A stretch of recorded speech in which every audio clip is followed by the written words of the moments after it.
at my other phone. What happened? I don't know what happened. Well, I'm trying to live broadcast on YouTube right now, and then I'll...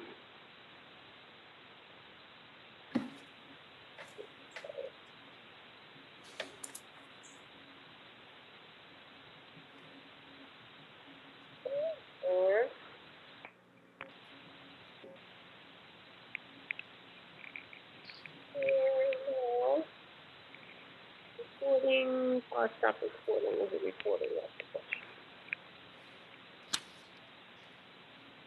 Okay, it seems like it's recording. So let me share the screen and get the agenda back up. Okay. Are we live streaming now as well? Yes, we are recording and we're live streaming. Okay. Very entertaining for whoever's trying to watch this. I'm going to start from the beginning. It's 3:08. I'm calling the meeting of the Clarksville-Montgomery County Public Library Board of Trustees meeting to order. We must note that this meeting is being held virtually via Zoom as per the emergency order by Governor Lee. We have not had any requests for comments, and I'll ask at this time if there are any. Hearing no public comments, we'll close that issue.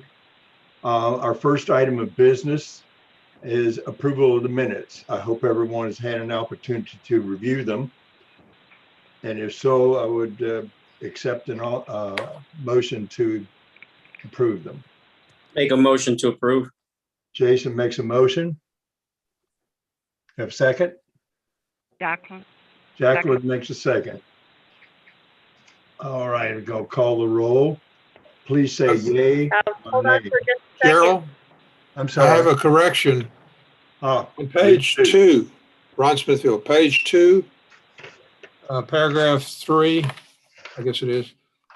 The calculation about the reduction in count of people actually should be 35% reduction, not 54. I checked that calculation, it didn't look right. And anyway, Martha agrees with it. She checked it out. 35%, not 54%. Oh, I've made that. Sounds a lot I've better. made that notation on the minutes. Yes. Okay, well, okay, and that's under the statistics of the director's report, is that correct? yeah, yes. Yeah. Okay. Are there any other amendments? Further discussion? Okay, we need a motion to amend the minutes. I'll make a motion to make those amendments. Second, We have a motion and a second. Let me call the roll.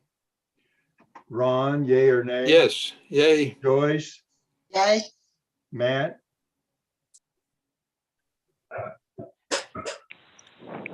Jim, Here, yay or nay on the Yay or minutes, nay. Jim? yay. Jacqueline, yay. Joel, Yes. Jason, Yes. Dottie? Yes. Okay, the minutes, we have approved the motion to amend the minutes. Now we have the motion for the minutes as amended. I move Although- we accept the minutes as amended. Okay, and second? I think Second, we Joel. have a Second. Okay, yay or nay? Ron, Yes, yay. Joyce, Yay. Matt? Matt just got back in. Oh, okay. Matt, are you with us now? I am. Yeah, Matt, we have a motion to accept the minutes as amended. There was an amendment on page 2 under statistics of the director's report. You vote yay or nay on the amendment of approval of the minutes as amended. Yay. Jim, Yay. Jacqueline, Yay. Joel, Yes. Jason, Yes. Dottie. Yes. Oh, thank you. And, excuse me, Ron. Douglas, who seconded that amendment, motion? I did, Joel. Joel. Okay, thank you. Okay, Ron, would you give us the treasurer's report, please? Can you put the budget monitoring detail up there or not? If you can't, I'll go ahead. Anyway, Yeah. the good Absolutely. news is that we got the quarterly county payment and also the second quarterly payment from the Gracie Fund. So the total income revenues are 71.69% versus the 58.33% for the year, excuse me. So we're way ahead of last month's.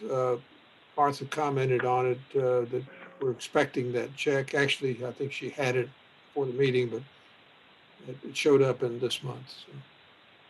So, salaries were running a little bit below the budget at 55.72% versus 58.33.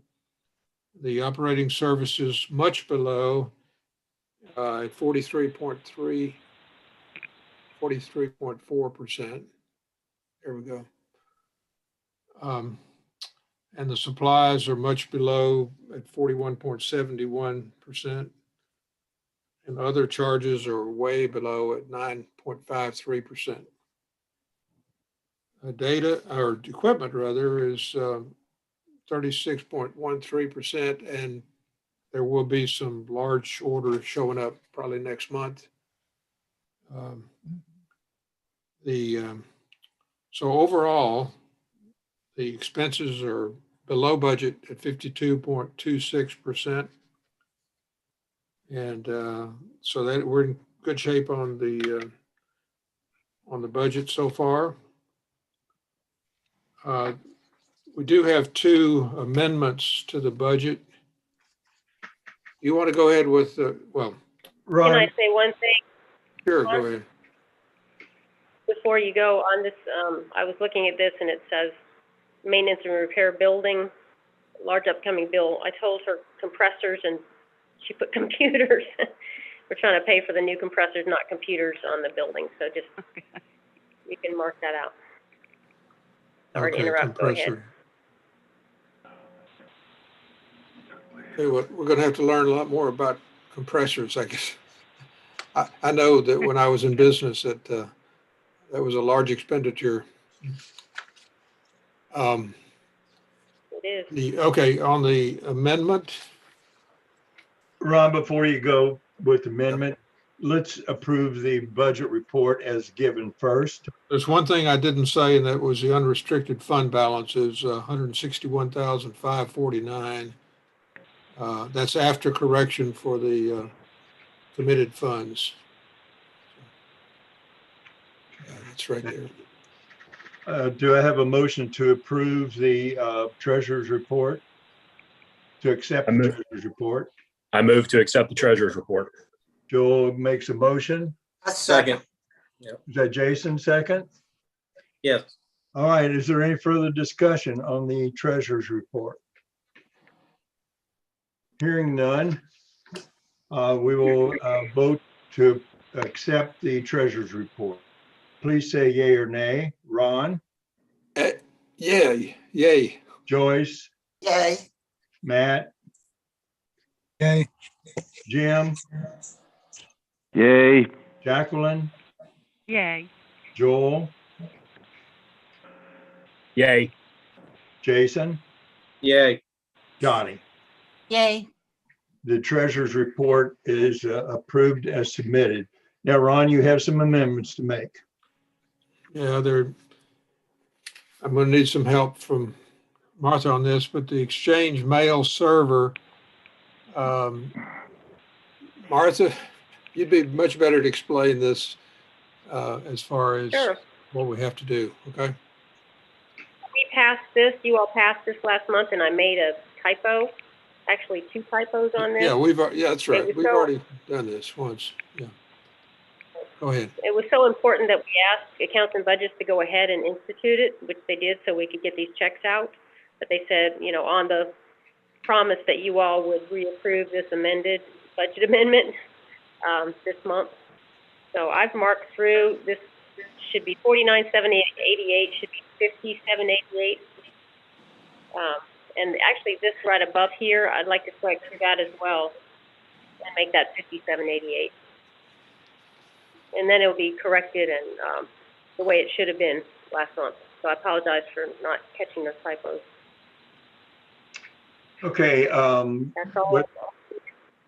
the budget amendment is to make it, excuse me, this motion is to make an amendment to the budget that was approved in January due to a typo. Amendment to the budget I'm sorry, Martha. amendment to the budget amendment. Yeah, a budget Right. amendment that was approved in January. Ron is making the Aye. motion. Do I have a second? Second. Jacqueline. Jason makes a second. No, Jacqueline. give it to Jacqueline, it's fine. Okay, Jacqueline makes a second. All those approved, please say yay or nay. Ron, Yay. Joyce, Yay. Matt, Yay. Jim, Yay. Jacqueline, Yay. Joel, Yay. Jason, Yay. Dottie. Yay. The amendment is approved. And I'm sorry, Gerald, but who made that motion again? I made the motion originally. Okay. Ron. Ron made a Okay. motion, yeah. Thank you. And I Jason wanted to be seconded. sure. Okay. Thank you.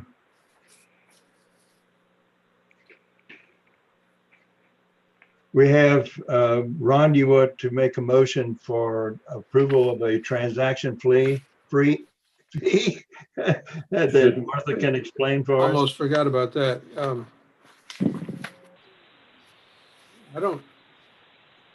Do I have that? I don't I have have not that. discussed this, Ron, Yeah. Okay, that's and I have something. nothing in the paperwork about it. Okay. Ron, if you can make the motion, we get it. I on make the table. motion that we approve the transaction fee of 15 cents for terminal and web payments. Do I have a second? Second. Jason seconds. Martha, would you please explain this for us? And also, I want to mention that we can go back and I can talk about why I don't have B ready, or why it's not possible for me to have that ready once we get through with this. All right. But under D, 15 cents transaction fee, currently we have the self-checks downstairs. We pay a flat rate of 53 cents per transaction. It was decided at the time to ask the commission to waive the fees for credit cards for that particular setup. And I want to deal with that later. So we're in an interesting situation as a library.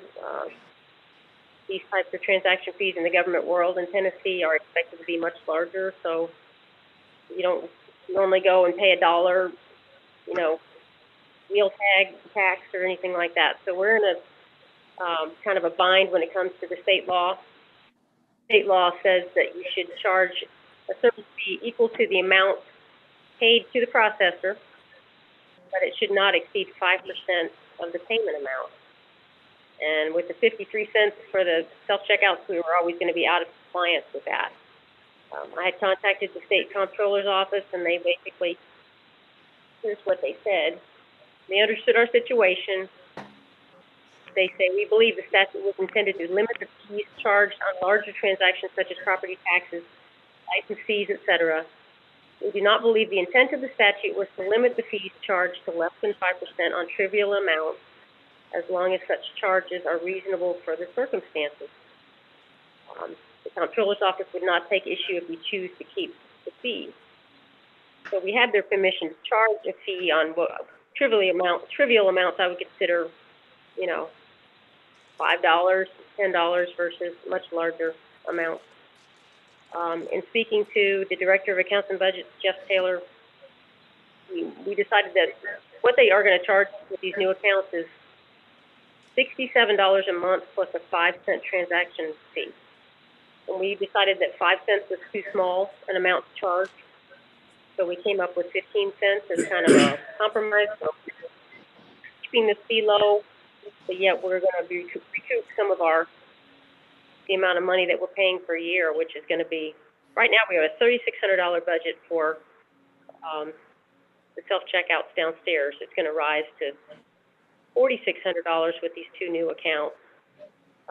I think we're going to get a better deal once we switch the self-checks over, but that's a pretty large chunk of money to pay for the privilege of using the credit card at the library. So if we have 500 transactions a month, say, it would be $75 that would be recouped. If we had 200, it would be $30 recouped. But $75 a month for 2 accounts is $150. That would be $1,800 a year. That would help us defray the cost of having to pay these processors for the privilege of using the credit card online and at the terminal. So that's the background. I'd like to ask you to approve a 15-cent transaction fee for every transaction using that new terminal and the online credit card ability. So, Martha, this means now that if I have like a late fee, I can go on my account online and pay it with my card. I don't have to come in. Yes, and people have been asking for that for a long time, but there is a lot to it, and it's Yes. taken us a while to get it. We still haven't got it completely set up, but I am one of this those is kind of people. one of the last. Very exciting. Thank you. Okay, Thank you for your financial support. Martha, let me make sure I'm explaining this correctly. We at present are not charging any fee, and we wish, the motion is that we approve a 15-cent transaction fee for terminal and web payments. Is this correct? This still would not affect the self-check, which would be waived for now. I intend to bring it back, but it'll only be the new services for the terminal and the web payments. Okay. Is there any further discussion or any questions? I have a question. I thought you said there was a 53-cent, did I misunderstand, 53-cent charge now, or was, or? And I always try to make it a little more confusing than it is. That's at the self-checkout currently. It's a flat rate of 53 cents. The 2 new accounts that we're getting have a rate of $67 a month plus a 5-cent transaction fee I see. Okay. which makes okay. it hard to just break it down into Yes, I understand. 5 cents is too little, 53 cents is too much. So Right. Okay, I agree. Yeah, are there any other questions or any further discussion? All those in favor of instilling a transaction fee of 15 cents for terminal web payments, please say yay or nay. Ron? Aye, or yeah, yay. Joyce? Yay. Matt? Yay. Jim? Yay. Jacqueline? Yay. Joel? Yes. Jason? Yes. Johnny? Yay. Thank you. Is that all the amendments that we have, or other financial report? Martha, I don't see anything else. well, I've got B, reapproval of fiscal year 2021 Oh, yeah, library operating budget. yeah. And so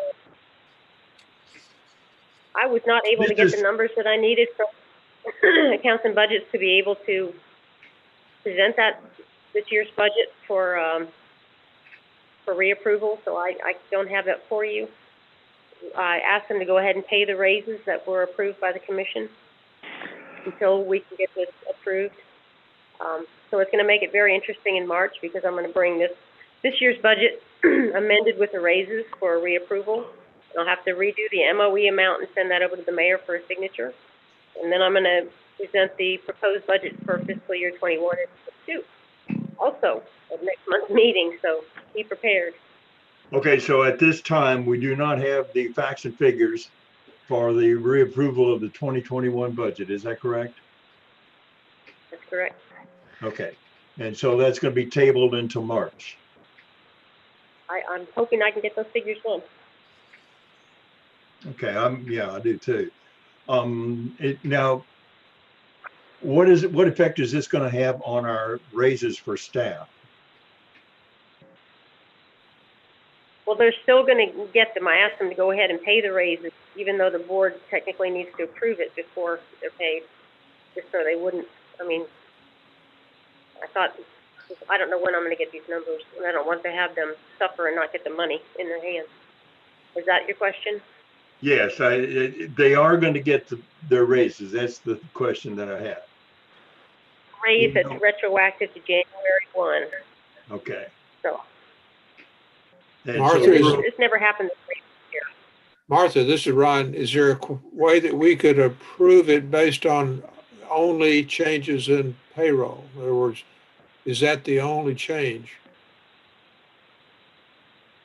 Yeah, but I can't get the figures for the change in the payroll. I don't know what the figure is. Okay. That's the problem. Ron, I don't think we can approve it without having specifics. Okay, much better, I agree. You know. As long as the employees can get paid properly, That was- that's That was the okay. main thing. Really. Thank you. Martha, would you please give us your director's report?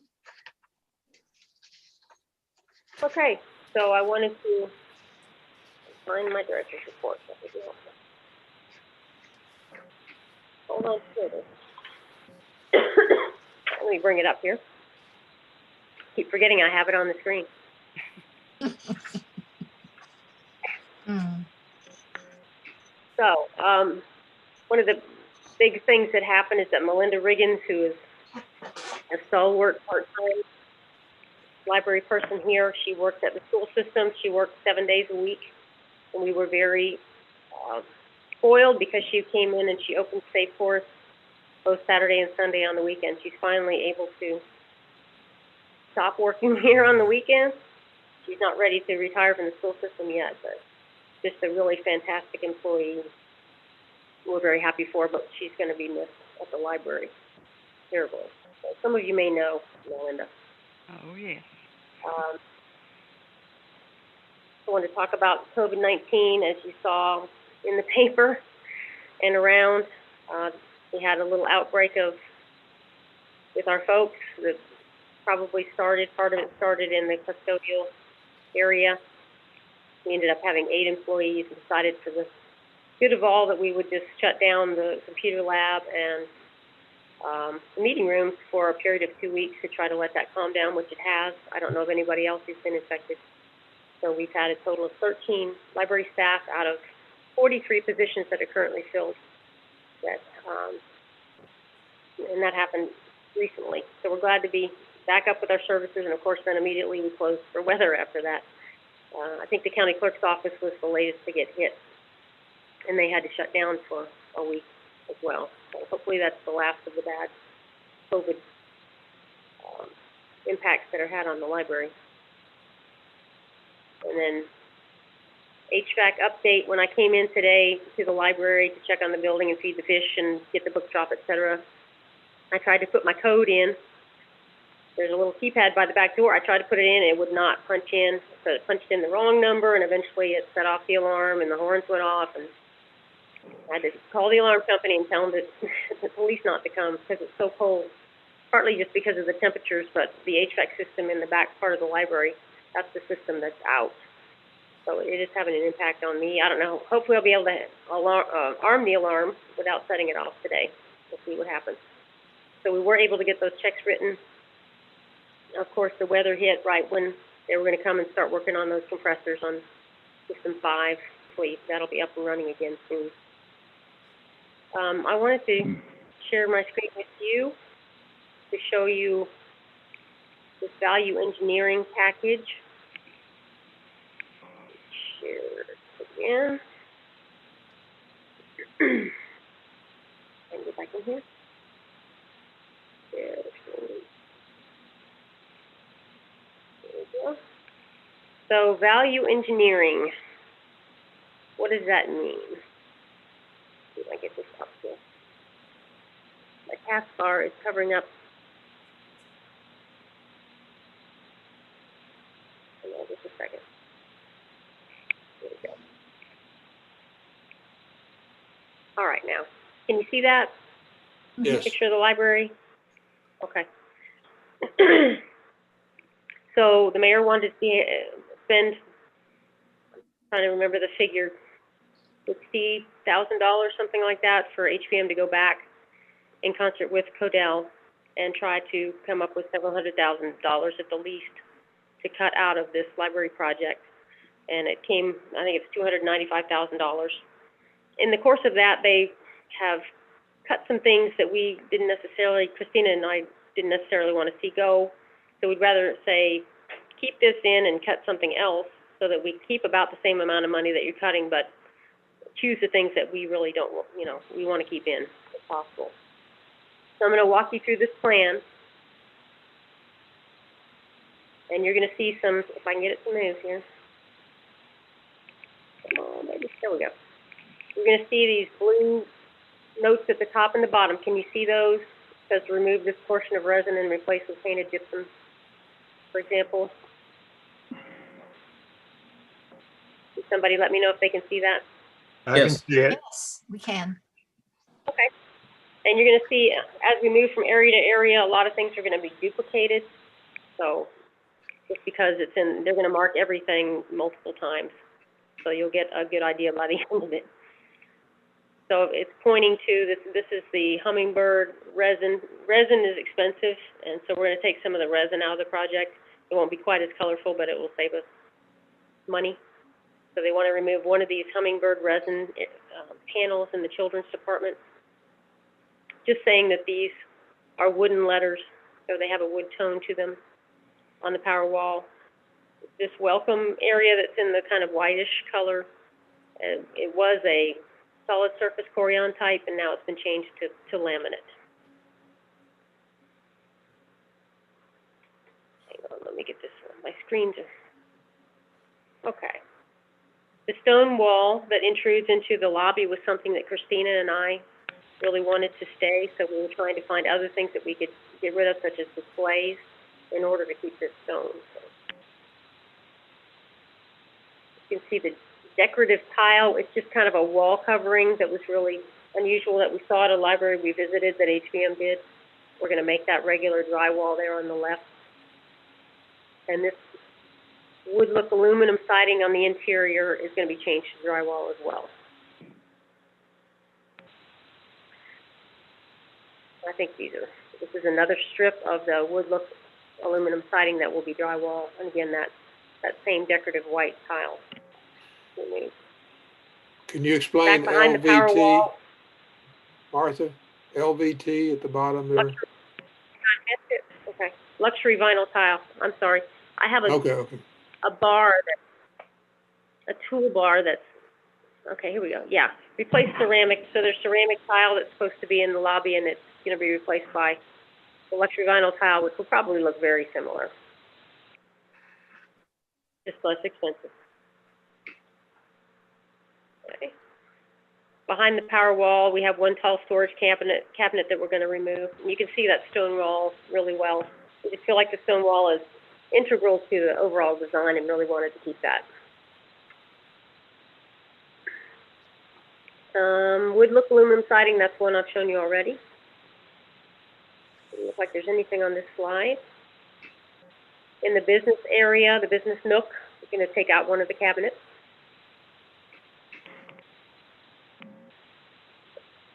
Oh, there's one display in the back.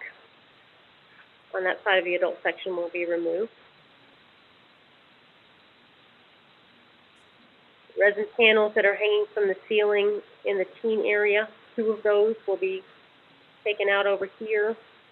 And then the strategy was to take out some of the resin on the end caps of the bookshelves that wasn't going to be able to be seen very well anyway. So we will remove it on one side of those bookshelves and keep it on the other. And again, there's a better view of the resin on these panels that will be eliminated. And I don't see anything on this slide. Or this one. Or that one. Okay, on this little built-in, it was going to be solid surface, and it's changed to the plastic laminate.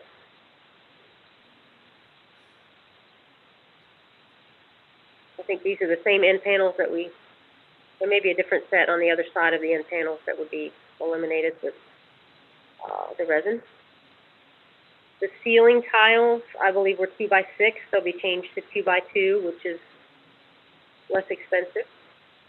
It's not as nice looking, but it's just going to be a ceiling. There's a door to the study room that came from the teen area into the study room, which we eliminated. Doors are really expensive. I'm trying to remember how much it was. Do you remember, Christina? Was it like $1,000 or something for a door? Yeah, they were talking about a couple thousand, and some of them were around $4, depending on the mechanisms that they were using. And we thought, let's cut some of that money. So. Again, here's in panels that you're not going to see as you walk in the building. We want the biggest, I guess, bang for the buck to be the first time that you walk through and see things. As you're walking back, you're not going to see the resin on those end panels, which adds the color. Martha, The teen area resin panel. Go ahead. well, what are the end panels going to be replaced with? You're going to have something on the end of the shelving units. They'll still be there. They just won't have the colorful resin. They'll just be Yeah, they won't have the decorative stuff. It'll just be metal or whatever, I The guess. plain kind of laminate wood, I think. Oh, okay. Okay. Yeah, instead of the extra design elements on it. Well, I know. Just the regular end panel. We've already talked about this white decorative tile and the resin panel in teen. There's the resin panel in teen again. Said there would be redundancy, and there you have it. Inside the teen area, there's just some other resin end panels here that will be eliminated on both sides of that bookshelf and next to the video screen. You can see the same thing over here, different angle. Once again, the ceiling resin panels and that door from the teen area to that study room. Okay, we've already seen both of these things. The what am I trying to say? The workstation or the shelving top cover. Somebody give me a word for that. It's changed from solid surface to laminate. And that's the maker space. There's a better shot of it. Again, we've seen these end panels already, the ceramic tile. Going back to the children's room, you get a better view of which panel is going away of the resin. And then this display in front of the door is also going to go away. We're trying to lose some of those displays so we can keep the stone and some other features. Again, down into the coffee shop area, that's going to be luxury vinyl tile instead of ceramic tile. This kind of gives you an idea of what I'm trying to keep here at the front. These resin panels that kind of look like lily pads with lotus flowers coming through. They wanted to take out a couple of those at the front and take out a couple of lanterns or the flower, the floral lights in the back. And I said, well, I would prefer to have one area that is has everything it's supposed to have, and then completely take the one out in the back, so you don't kind of dilute both of them and keep the power of the one at the front. So that as you're first entering, you're really going to get the hummingbirds and the lily pads together, and they're not going to care so much at the back end because they're going to be looking at the beautiful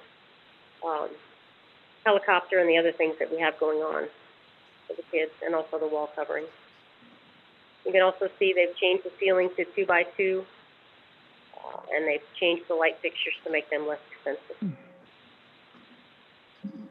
And going into the children's department, the wall covering was something that they wanted to take out, and Christina and I said, no, we want to keep that.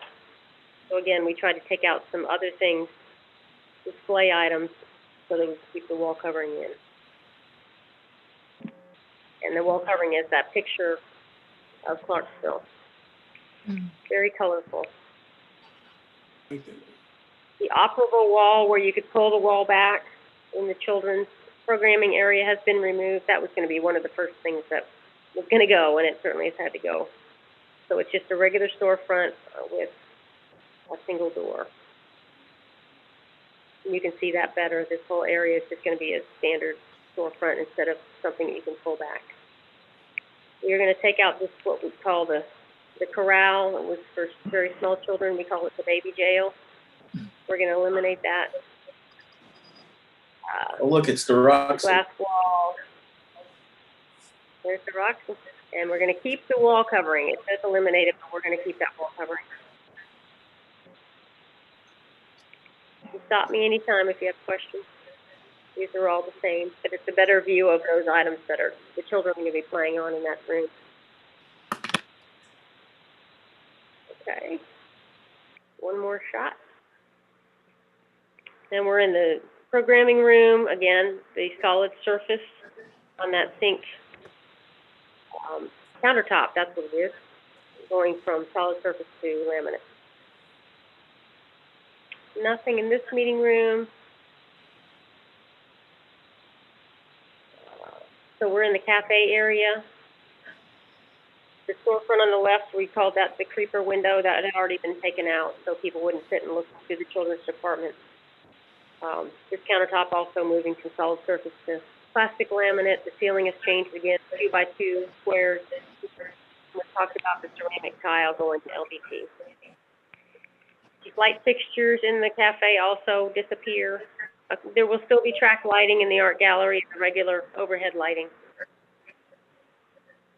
Moving into the meeting rooms, nothing has changed until you get to the kitchen, where this large storage cabinet is going to be eliminated, but we have a whole room that we go into that will have storage next door.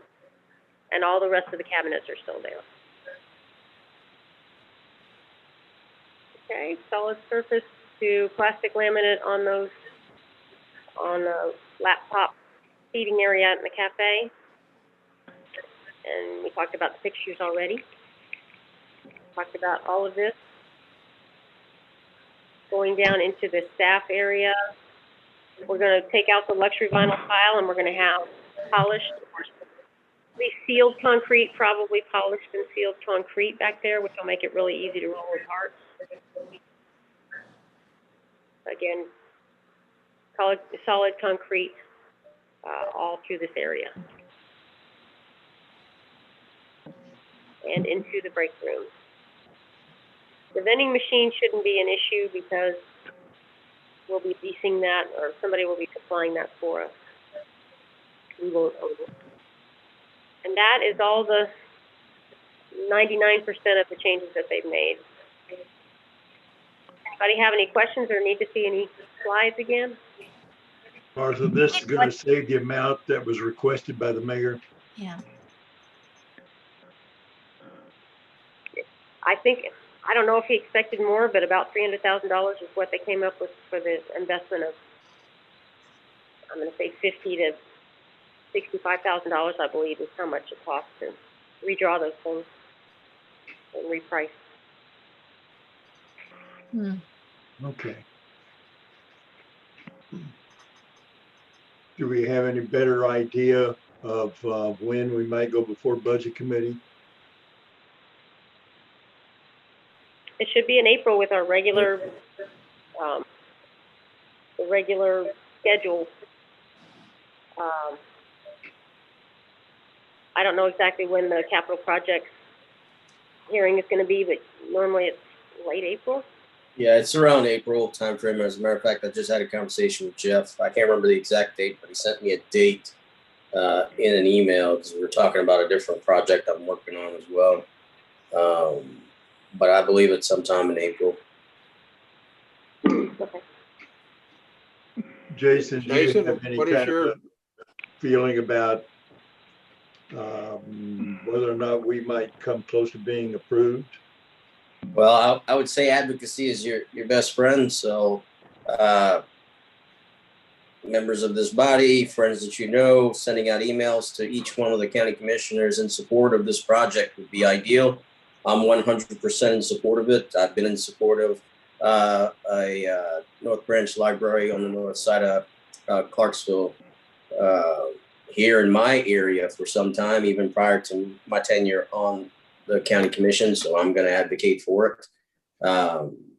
But as far as whether or not it's going to get approved, I would say advocacy is your best friend. So, like I said, contacting each one of the county commissioners and letting them know that you're in support of this would be the ideal thing to do.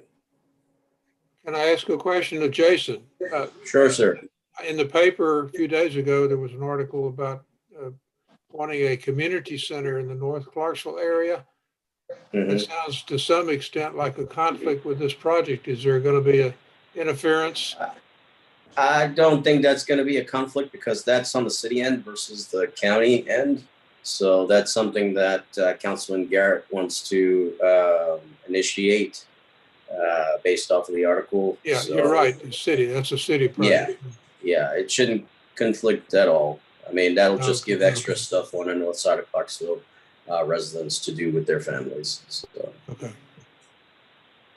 Actually, there were some of us who thought that the library could be put to use as, at least as a meeting place, maybe not a gathering, not an event place, but could fill some of the function of a community center, which they don't have right now.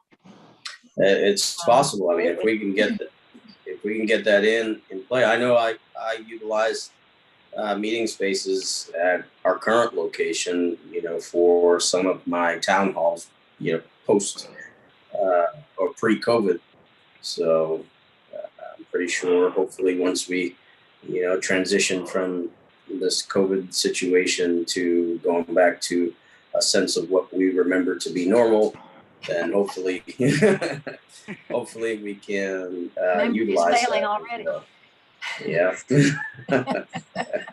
I know. I don't even know what that is anymore. I swear. Oh my goodness. Oh, goodness. Martha,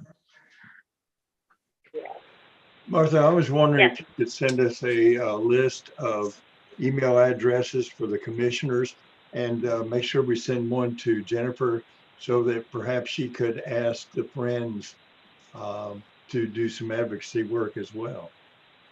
Yeah. And you want to send out at least a bunch of emails each month to keep it fresh in their minds. So if they're going to initiate that now, we'll send off a lot now and March and then April.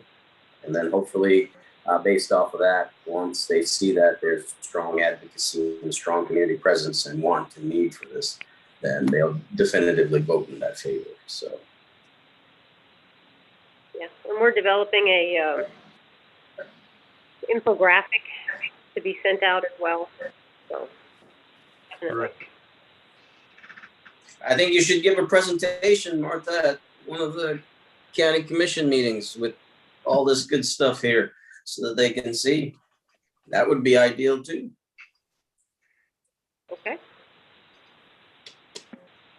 Because you want them to have kind of a visual of, what they're going to be purchasing essentially. And I know we probably shared videos with the mayor and such in the past, but getting out there on the forefront and giving that presentation helps provide a presence to the county commissioners so that they know, put a kind of a face to the project essentially. Good idea. Yeah, it's been a while since I've seen it. Yeah, got to brush up that public speaking skills right there. Thank you. Martha, is that all of your report? You have more? That's it. Okay. Thank you. Thank you very much. Well, Caitlin, are you still with us? I am. Is Cecilia still with us? I am. We're getting a double whammy today. You guys must really have some important stuff to share. I know. We do. Well, One of those honor both important of our presence. Is it our turn, Jerry? Cecilia, please. Okay. So I'm actually going to let Caitlin start out and talk a little bit about grants. She's our grant monitor at the regional office. I would like to talk to you a little bit about what Clarksville has been doing. Okay, so I wanted to bring up the CARES grant, which is a one-time grant that came through the state library as relief funds from COVID-19. So Clarksville was awarded $2,407. And she is buying quite a bit of stuff for the grant. So I just wanted to talk to you about what she's getting. So for like video conferencing, things like that, to help any patrons or staff that are doing any kind of virtual meetings or conferences or programming, she's getting phone panels, a video lighting kit, a ring light, which is really important because that will help with virtual programming, I think for sure, for the children's librarians. She's also getting a headset and several wireless access points, which will help Wi-Fi get extended throughout the library, I believe. And then the last thing she's getting, it may seem more minute, but when you add it all together, it ends up being quite a bit of money. But she's getting a lot of PPE for her library, which is personal protective equipment, and that's for the staff to clean up the library and to be safe, but also for patrons to be safe. So those are everything that she's getting funded for with CARES grant money. So we're really excited for her, and she got a good amount. And I'll hand it back to Cecilia. Okay, thank you, Caitlin. I just want to bring up something. Gerald had emailed me, which is I guess a week and a half ago now, and I still haven't responded more than thank you for your email. I thought you didn't like me anymore, Cecilia. Yeah, I was sending you a message there. It was an interesting question. I thought it's going to be it's an easy answer to it. It hasn't really been. So we're still doing some research, trying to find some policies for you. I did have a conversation, and this is about donation policies. I want to make sure that the board knows what I'm talking about. So Gerald had asked if we had some examples on donation policies, I guess, for around the state for new construction for libraries. So I talked to our committee chair, who's responsible for the construction. She's one that has really been in that era for a while, and she brought up a couple of libraries that she knew of that have new construction and have been quite successful fundraising. So that is Martin Library. I think they're about to finish their construction completely, actually, up there. The foundation had been heavily involved in that. She didn't think they had a policy per se. They had actually hired a professional fundraiser to help them set up a plan. I also think that maybe Stokes Brown Public Library might be helpful for you. So I'm going to talk to them a little bit more. Right now, everyone is closed, so it's a little bit difficult to get in touch with people. But Stokes Brown had a very successful fundraiser a few years ago. So I'll definitely get that information. And today, the state librarian sent me a document that I think you will find interesting. That is really kind of will be a really good basis for a donation policy. So I'll definitely forward that to you. Thank you. And the chair of the construction grant committee, she also mentioned just a recent fundraiser that they did at Martin at the end of the big. They already had a very successful fundraiser, but now at the end they just wanted to get the entire community involved, and they had a fundraiser called Pave the Way, and they used That's My Brick. It's a website they were able to set up and were able to get the entire, or at least a big part of the community involved in buying bricks for the entrance to the library. So I'll send you some information, Gerald. I'm working on it. I'm hoping to get you a big, good email that I still like you a lot. Thank you. So it's on the way. I have not forgotten. I just, it's funny that this is not something that, we've had several libraries that have construction and have talked about doing something, but have ended up doing very little. So that's been more the case than the other way around. I did want to mention something that is kind of big news. I think especially for Jacqueline and Matthew. There is legislation now that is being proposed to eliminate regional boards. And this is something that is sad news, especially kind of for our region, I feel, because we have been having so far a very successful regional board. We've had people that have been very engaged and showed up for meetings and given reports and shared knowledge and stories. But we have seen in the recent years after they changed the law, and I'm not sure exactly when that was, but it's several years ago now, from going from the regional board from being a governing board to become an advisory board. So several of the regions around the state had issues with getting quorum and having people travel quite far to come to these meetings. So I wanted to let you know that has been proposed. If it does get passed, it's not going to come into effect until July 1st, 2022. I wanted to, this is actually the first board I bring it up to, and I think it's something that every board needs to kind of prepare for. Of course, it's not set in stone. We don't know if this is going to happen, but it's definitely a discussion worth having and then possibly planning for what that might mean for your board. We also realize, what a role that our board has had for us as a region, for cohesion, for identity. I think it's meant a lot, and it will be sad when it goes, but it also I think there are some good arguments for maybe spanning it.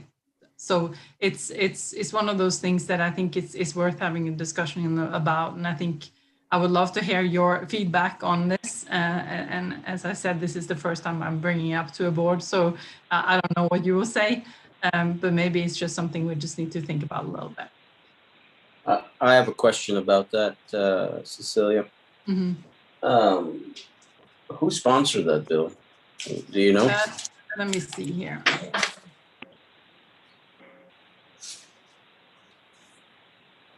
I think it's in the Senate. I think it's Powers, which is from here.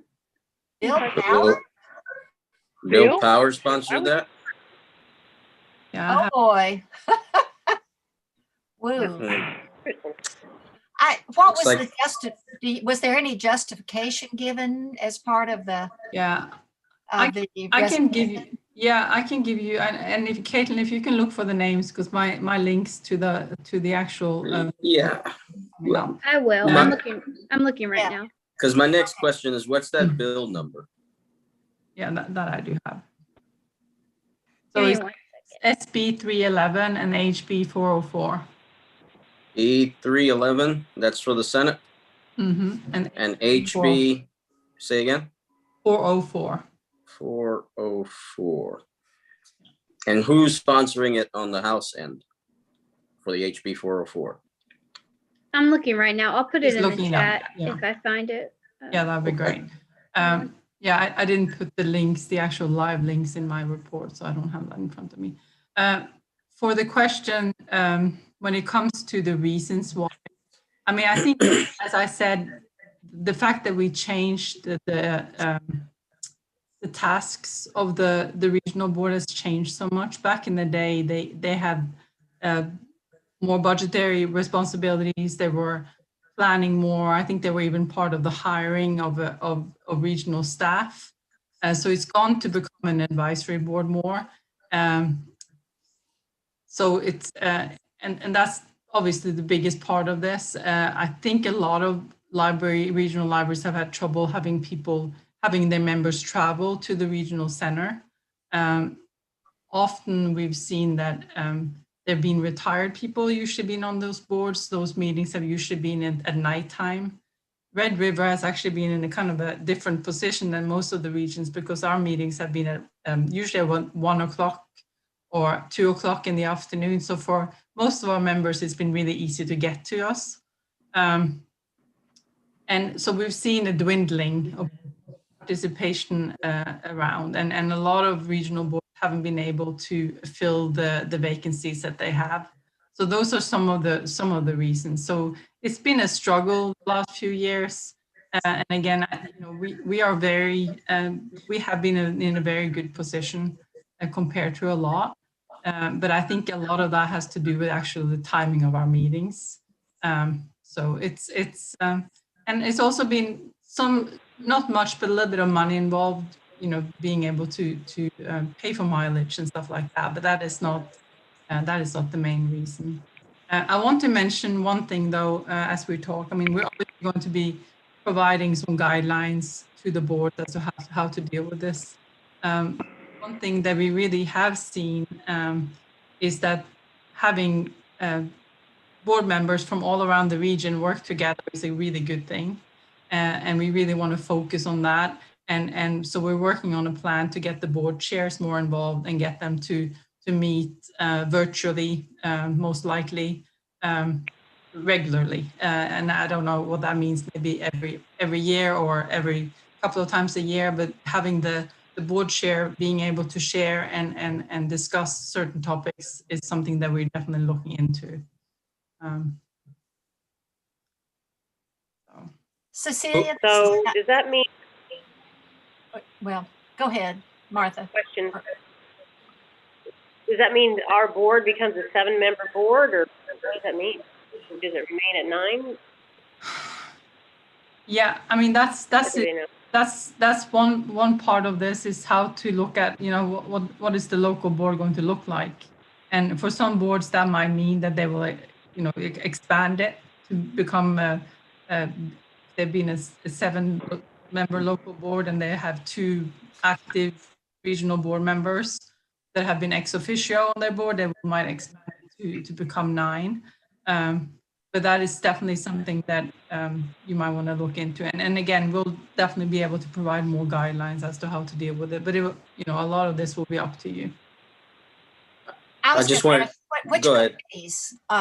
Do you know the name, the committee, the Senate committee and the House committee that would be hearing this proposal? Let me look up. I put Is that'll be part of? I guess that's part of. Right. Yeah, I was going to ask The that same description. question. Yeah. I can't think whether it be education or. I can look it up really quick on the. And it could be that. Yeah, it could be that this is stuff that we can send you in an email. If it is education, I'm on the state, the Tennessee County Commissioners Association Education Committee. And we review bills regarding education, if it falls under education anyway. We review those bills for support or non-support up at the state. So if it is, I'm going to go back and take a look at it and then see if I can contact. So let me ask, how does everybody feel about this particular bill? If you're for it, great. If not, let me know so I can let these guys know so that we can provide information against it. Jason, I would definitely be against this bill. I think particularly our region, our board does an outstanding job. It would have significant impact on our board. And what we would have to do is to look at whether we would want to change our board from a 7-member plus 2 ad hocs to a 9-member board. That's something we will have to address before next July. Yes. I have it pulled up if you guys want to see. Martha, do you care if I share my screen or do you want me to just read it out? I was sharing it earlier. Okay. I can share it up here. Okay, it's on. I don't know if you all saw it. Can't hear. See that? Yes, there's a I have it pulled up as far as where the committees are, but I can read that out loud. It's not a big deal. So for the Senate bill, it's been passed on to second consideration, referred to Senate Education Committee. Okay. For the House bill, it's been assigned to the Departments and Agencies Subcommittee. So that's where they are. If you want to try to share, you can. Sure, I can. So Department of what? let me see if I can, here, I'll share it really quick. Okay. Caitlin, can you send a copy of that to Jason? I can. Yes, please, in an email.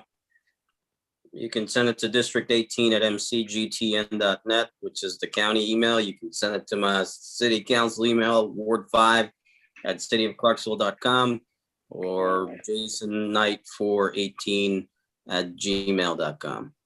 You guys see this at all? Yes. Yeah. Okay. Yes.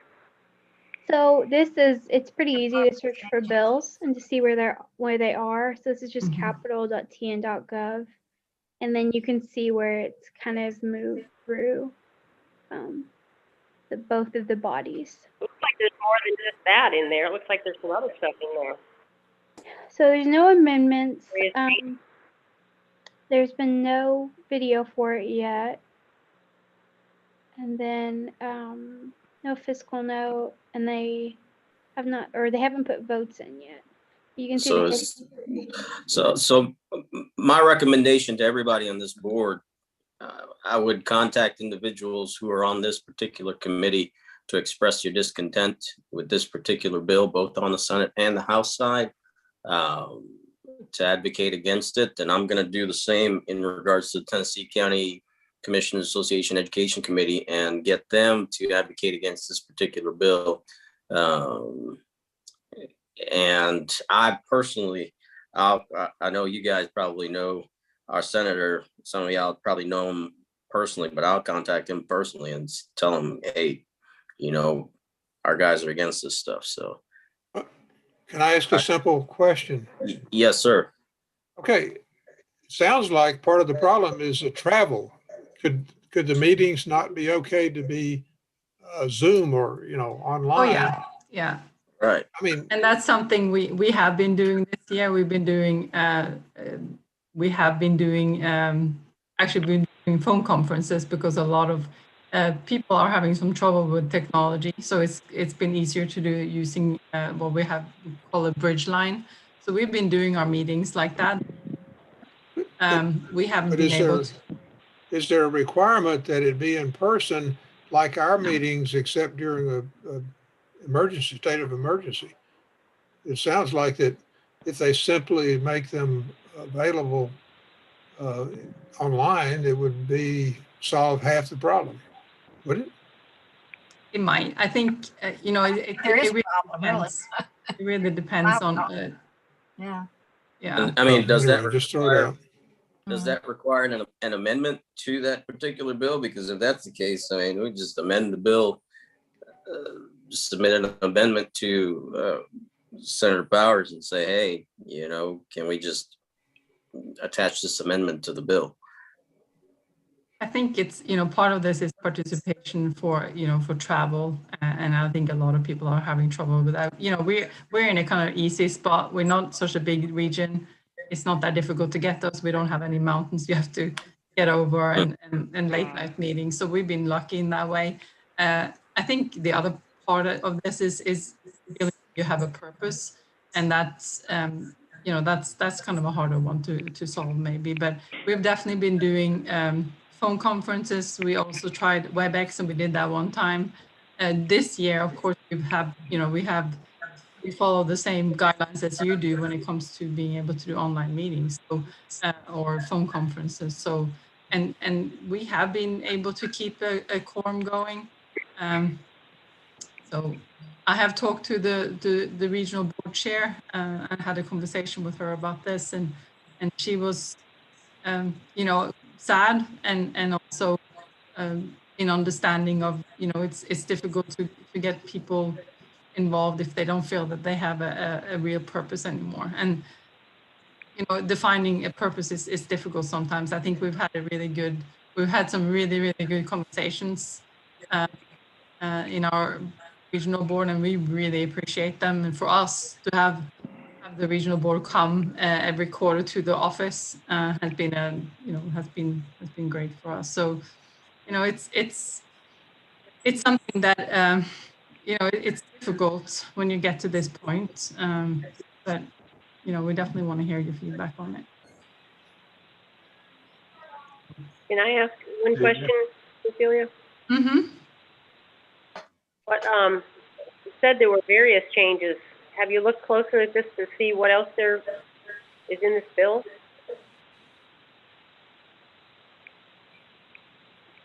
Are you talking about the bill itself, or are you talking about the regional board? What are you talking about? To say elimination of regional board, it says various changes to the regional library system.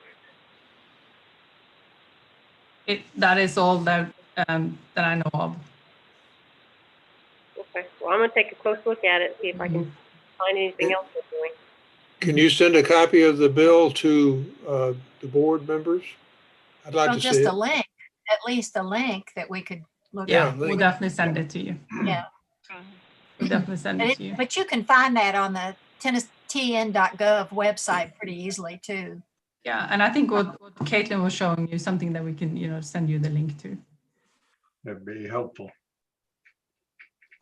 Yeah, I don't like to take an opinion on something until I've really looked closely at it. Yeah. I'm curious what the Secretary of State, maybe he's maybe muzzled, may not be able Yeah, to say well, anything, this is I mean, we've had discussions, the regional, with the state library and the regional libraries. These are discussions that we've had, and these are the, something that we think might be something that needs to move forward. So. Is that the end of your report then, Cecilia? I do have a couple of other things, not much. State Library grand opening, that is now planned to open up April 12th. It's going to be the grand opening, at least right now. And as soon as I know more, we'll send you out more details about that. And I'm assuming there will be lots of walkthroughs and as much as I can, given the situation we're in. We are doing library consultations right now with every library. We're setting that up, hoping to meet with 7 this quarter and then 7 again next quarter. The state is actually organizing a parade for the Tennessee Constitution to go from the old state library down to the new state library on March 1st. So you might want to keep an eye on, see if you see something in the Tennessee about that. But if you're interested in watching the parade or being in the parade, I'm sure that they will welcome you. I think that's more or less it. But Gerald, I'm going to send you an email, hopefully by the end of this week, with some different resources for your fundraising question. Thank you very much, Cecilia. Jennifer, how are you today? I'm doing well. How about you? Now fair to partly cloudy, I believe. Are you ready for me to go ahead? Yes, please. Okay. This month, the Friends were able to fund some money to help cover the cost of fish tank maintenance supplies for the library. The fish tank is looking really good, and the staff has taken over the maintenance for now, and they've been doing a wonderful job, is what I hear. We have also approved funds for the hire of 2 notaries for the library. And there should be another virtual book sale probably next week. I haven't heard anything definite now, but that should go live sometime next week. And that really is all I have. I really don't have much more. Oh, thank you, Jennifer. Thank you. Let's go to committee reports. Joyce, would you give us? I will. Thank you. The policy committee met last week and we reviewed and updated the collection management policy and the employee handbook. And copies of those revisions have been provided to you by email earlier, and I hope that you've had a chance to read and study those. But to allow for some discussion, I move for the approval of the collection management policy and the employee handbook. We have a motion for approval of 2 policy changes. Do I have a second? I'll second. Dottie. Well, Dottie seconds. Thank you. You got it, Dottie. Thanks. For the purpose of discussion, Martha, is there anything that you feel like you have to need to explain to us? I think that the copies you sent were very clear. Right. yeah, just the collection development management policy has been completely overhauled so that it will conform to the requirements of the state standards. So it make it very easy to go through and say, yes, that's another standard that we meet. Employee handbook, we've tried to add some sections to make them the same as the county handbook as much as possible. I sent this over to the head of the new director of HR, Alyssa Pierce, and also to the chief of staff of Montgomery County government, and have not heard back from them. I don't know exactly. We approve it today, and they come back with what we, with comments next week, how we'll handle it, but we'll see what kind of comments they have, because we want to make sure that they're happy with what we have in our own handbook, even though it's somewhat different from the county handbook.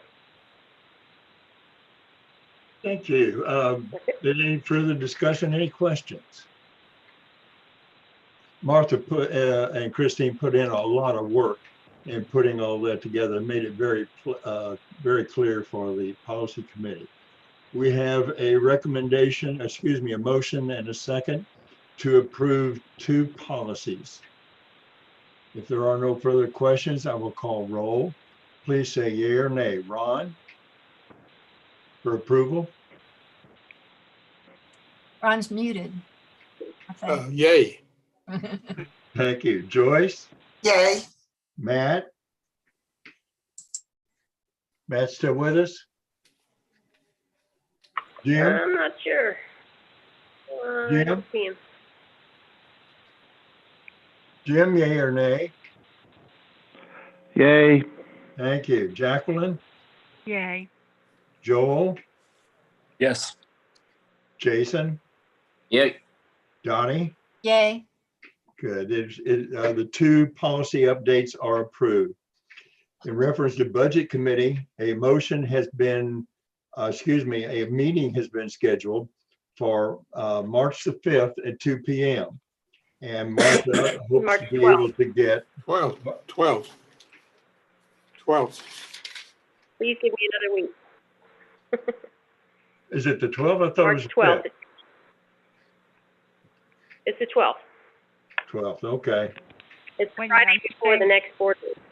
Are you saying the meeting is March 12th?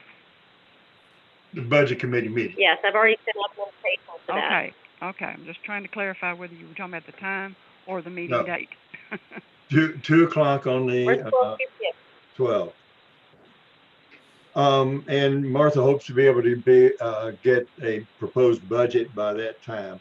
And one of the problems that I think Martha's had is that sometimes things have been a little bit slow in coming from the county. Is that correct, Martha? From accounts and budgets, yes. Sometimes Yeah. difficult to get the personnel figures, because they got a lot of work on them. Yeah, I know they did. So the committee meeting is set for March 12th at 2 p.m. and it will be a virtual meeting at this point.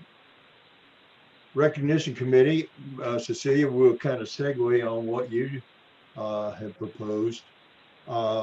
Christina and Martha can share with you a few of the things that they were able to find online. I think you guys have found some example policies, have you not? I have not. I've contacted the person at the National Public Library Foundation, and we've been playing phone tag. I did get a hold of Sue Wilson from Library Strategies, the company that's helped us with our planning. He sent a number of policies. I haven't had a chance to review them, or a number of different policies from different libraries, some of them university libraries. He's also willing to have a meeting with us to talk about this a little bit, even though we're not paying them specifically at this point. So that's where I am right now. Good. Christina, did you not pull up some things while we were discussing this last time that you got online? I did that day, and I've started a document from several other libraries, and then I've got a calls into a couple of my friends from different library systems, and I can send out via email to you, and you can disperse it however you wish, kind of what I've found so far. Tomorrow I can send that out to you guys, but it was actually interesting. There's even more that we can actually consider that I didn't even think about and haven't encountered yet. So it'll be good food for thought, and I will send it out to you guys, and hopefully some of it will be useful to us in the future. Thank you. I was able to contact Carol Clark. If you remember, Carol was a member of this board for a period of time. And Carol and I had a chance to revisit, but she directed me to the APSU policy on naming. Now, it did not have any amounts in it, but it did have a good policy format. I'm trying to get a hold of Chris Phillips with that now to get what their amounts are. And with the information that Cecilia is going to get for us, it looks like we're going to have a pretty good amount of material that we could, once we get all this, maybe schedule another executive board meeting. And what the executive board is going to do is to put together a proposal, probably with some alternates, and bring those to the full board for review, discussion, and/or approval as needed. Thank you. Martha, I think you're probably finished with the branch library update. Is that correct? I think we've talked about pretty much everything that I would have said here. I just wanted to include it as a formal agenda item. Okay, good. Thank you. Is there any other business to bring before our board? Hearing none, our next meeting is set for March 17th, 2021. Cecilia, if I'm not mistaken, in order for us to meet the open records law, unless there is some form of an extension of an emergency order, we must meet person to person next time. Is that correct? It goes until the end of this month. So if it gets extended, I'll definitely send it to you. It's been extended every time, but you don't know for sure. But if it does not get extended, then we must meet face to face. That's right. That's right. Okay. All right, so we will determine later on whether or not it will be a virtual meeting or a face-to-face meeting. And Martha has got I think the genealogy room. There's enough room where we can spread out and maintain our safe distance. And of course, everyone would wear a mask if we did. If there is no further business to bring before the board, I would accept a motion to adjourn. Motion to adjourn. Have a second? Second. Second. I'm going to go through the roll real quick and just say a yay or nay. Ron? Gerald, Yay. I'm sorry. Yay. Dottie, did you have something, or Joyce? No, go ahead. Okay. Ron, yay. Joyce? Yay. Yay. Matt? I don't Jim? think Matt's here anymore. Yeah, Jim? Yay. Jacqueline? Yay. Joel? Jacqueline? Yay. Joel? Yay. Jason? Yeah. Donnie? Yay. Jacqueline, did I miss you? yes, yes, and I need the names of the motion and seconded because you guys are forgetting. I don't see who's making these, and you didn't say who it was. I didn't catch their names. Who made the motion? Who made the second? Yes. I think Jason made the motion. Made the motion. Who Seconded it, but I think there were a whole bunch of Three people that people did. spoke, I think, for the second. So Who Everybody did? seconded. I'm sorry, I can't hear you with take your two or three pick. talking. Okay, let's do this and say that Jason made the motion, Donnie made the second. Thank Okay. you. Thank you. Okay, the motion passes. Thank everybody. It's been a long meeting, but we've gotten a lot accomplished, but we have a whole lot more to do. And Cecilia's bad news for us means we've got some consideration to do if this thing passes about our board structure. Well, we got some advocacy to do to. A lot of advocacy steps, yes. Yeah. Thank everybody. This was a very good meeting. I appreciate it. Thank you you. all for your time. Thank you, It is Gerald. snowing Stay safe, everybody. outside. It is Bye, my snowing. darling. Be careful. It's snowing. I can see. It's snowing. Yes. Like crazy here. Yes. Bye-bye. Ciao. Bye.